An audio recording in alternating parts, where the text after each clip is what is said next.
is the electronic and electrostatic the same thing? Mhm. Air filter. Electrostatic is typically not using electricity.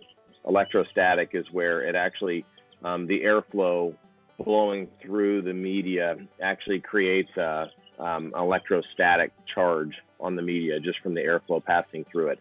Electronic is where electronic air cleaners, that's what we primarily use. Electronic air cleaners are, it polarizes it. I always tell people it's like it magnetizes it, so dust particles just stick to the magnet, and that's why that electricity is just so important, and that's the reason why that premium, just that extra filtration from some of those devices just make a huge difference when it comes to a house's ability to cleanse the air being passed from person to person to person. So. Mm-hmm.